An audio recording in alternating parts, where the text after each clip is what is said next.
They're about to have the boing boing, these two. Look at this video. Okay, apparently for those New Yorkers, sex gets better with age.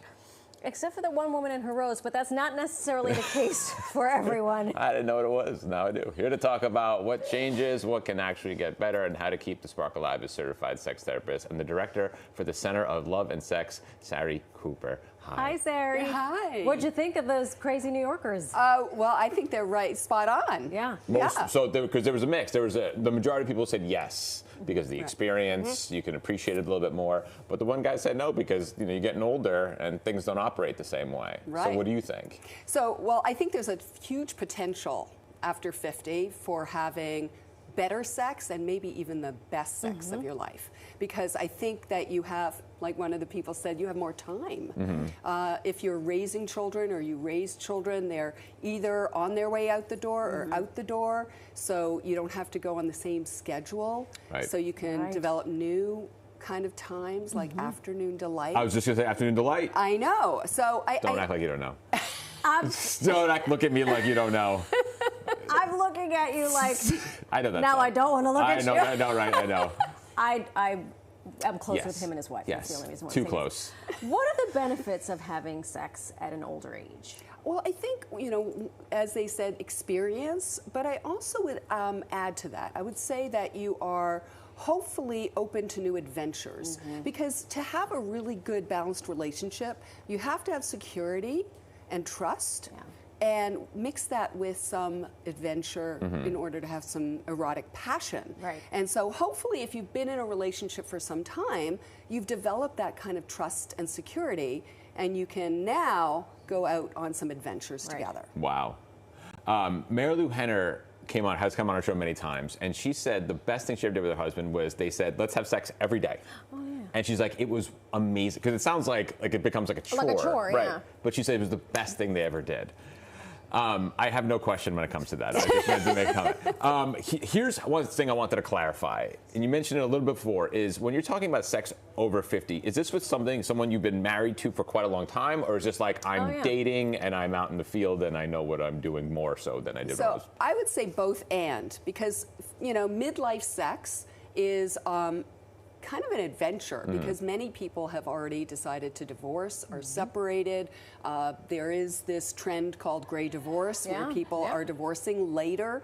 So I would say it's for people who with long-time relationships, and then there are people who are just emerging or in new relationships or casual relationships. Let's talk to the one person who you said, no, you should definitely not have sex after 50. You work with couples who are over 50 or middle-aged, because I'm 52, but I feel like I'm 32 in a lot of ways.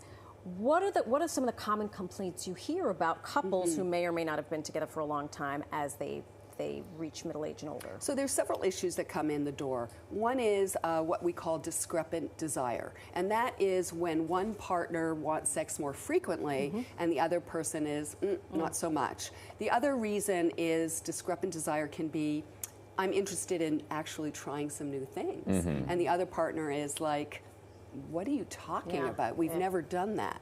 And so those are some of the issues. They also come in with physiological changes that are impacting that part, their sex life, right? And in particular, women, because after 50, obviously things are changing, and there's menopause. In particular, men. I know, but who need to go reach for the little blue pill. Well, there's like menopause and things like that women have to consider when they're doing this. How does for the female perspective, how does it change for them? So for women, the issues that come up are menopausal, perimenopausal issues, which have to do with hormone changes, right? So things like penetrative pain really impacts their desire to even initiate or respond to initiation, because they think, I know where this kiss is leading. Right. I don't want to deal with the pain. And they need really good sexuality health care, right? And also issues around, if they've been doing sex for the other person, it becomes like duty sex or performative sex. Right. They're like, I don't really need to do that ever again. Like if it's the last thing I do, I'm fine. And so that's a shame, but they come in for help to understand what is it that they really want. Right.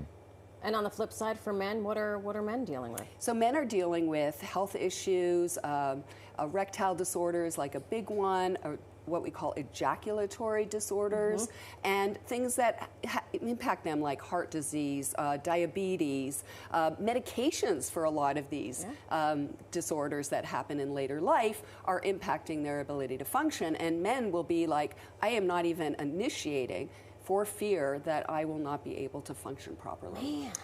Are people over 50 more willing to ask for what they want in the bedroom? Are they more communicative with their partner tendency, or is it the other way around? I would say 50-50. I think that there are people, if they have that good trusting relationship and they have good communication skills, they're more interested in discussing where can we go from here. Right. But if there are these long-standing resentments, which a lot of couples have because they've never actually recovered from arguments or misunderstandings or things like infidelity, they have more issues to kind of grapple with before we can even get to the intimacy questions. Anger sex. Yeah. Never It's works. a thing. Nope, not good. Never works. No. Never works.